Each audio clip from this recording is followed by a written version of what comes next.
Welcome to I news. డబ్బంటే ఎవరికైనా ఆశ పుడుతుంది. అదే కోట్లు వచ్చి పడితే ఆ ఆశ అదుపు తప్పి మనుషుల్ని ఎలా మార్చేస్తుందో ఈ వార్త వింటే అర్థమవుతుంది. ఎంతో ప్రేమించిన ప్రియుడిని బురిడి కొట్టించి 30 కోట్ల లాటరీ డబ్బుతో ఉడాయించిన ఒక కెనడా అమ్మాయి కథ ఇది.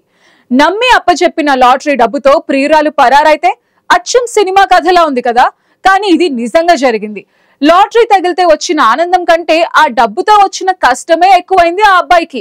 అసలు ఏం జరిగింది, ఎందుకు ఇలా చేసింది, ఆ డబ్బుని తిరిగి తెచ్చుకోవడానికి ఆ అబ్బాయి ఏం చేస్తున్నాడు?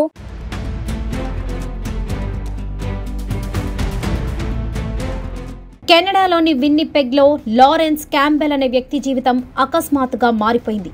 2024లో అతనికి 5 మిలియన్ కెనడియన్ డాలర్లు అంటే ఇండియన్ కరెన్సీలో దాదాపు 30 కోట్ల లాటరీ తగిలింది. కానీ అతని దగ్గర ఐడి కార్డ్ లేకపోవడంతో ఆ డబ్బును తనే స్వయంగా తీసుకోలేకపోయాడు.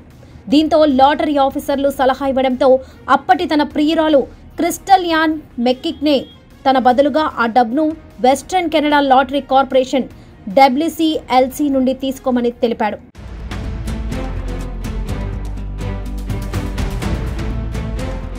క్యాంబెల్ మెకెక్ను పూర్తిగా నమ్మాడు.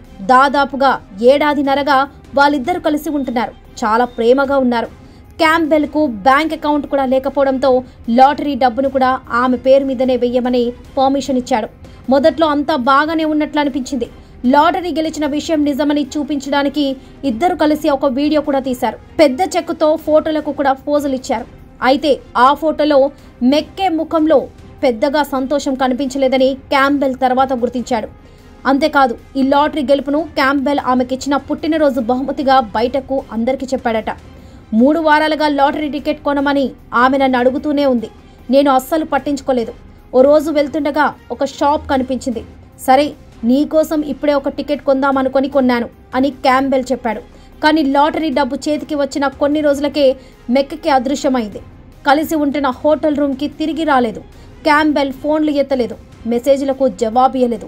సోషల్ మీడియాలో కూడా అతని బ్లాక్ చేసేసింది. చివరికి క్యాంబెల్ ఆమెను వెతికి పట్టుకున్నప్పటికీ ఆమె వేరే అబ్బాయితో ఉన్నట్లు క్యాంబెల్ కోర్టుకెక్కాడు.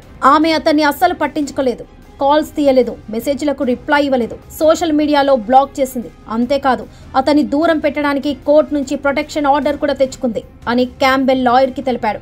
అయితే మెక్కే లాయర్ మాత్రం ఆమెపై వచ్చిన ఆరోపణలన్నీ అబద్ధమని ఖండించారు. ఇదిలా ఉంటే క్యాంబెల్ మానిటోబాలోని కింగ్స్ బెంచ్ కోర్టులో లాటరీ కంపెనీలైన వెస్ట్రన్ కెనడా లాటరీ కార్పొరేషన్ ఇంకా మానిటోబా లిక్కర్ అండ్ లాటరీస్ పై కూడా కేసు వేశాడు. తన బదులుగా వేరొకరిని లాటరీ డబ్బు తీసుకోవడానికి పర్మిషన్ ఇచ్చినప్పుడు జరిగే ప్రమాదాల గురించి తనకు సరిగా సలహా ఇవ్వలేదని హెచ్చరించడంలో విఫలమయ్యారని అతను ఆ కంపెనీలను ఆరోపిస్తున్నాడు. ఈ కేసు ఒక సామాన్యుడి కర్మకు వ్యవస్థకు మధ్య జరిగిన యుద్ధమని క్యాంబెల్ లాయర్ అభివర్ణించారు. మానిటోబాలో లాటరీ డబ్బులను ఇచ్చే ప్రభుత్వ లాటరీ కార్పొరేషన్ల వల్లే ఈ పరిస్థితి వచ్చింది, లేదా వాళ్ళు దీనికి కారణమయ్యారని ఆయన వాదించారు. చూశారు కదా, ఈ విచిత్రమైన లాటరీ కదా. ఒక అబ్బాయి తన ప్రియురాల్ని నమ్మి కోట్లను అప్పజెపితే ఆమె మోసం చేసి వేరే అబ్బాయితో వెళ్ళిపోయింది. మరి ఈ కేసులో న్యాయం ఎవరికి దక్కుతుంది?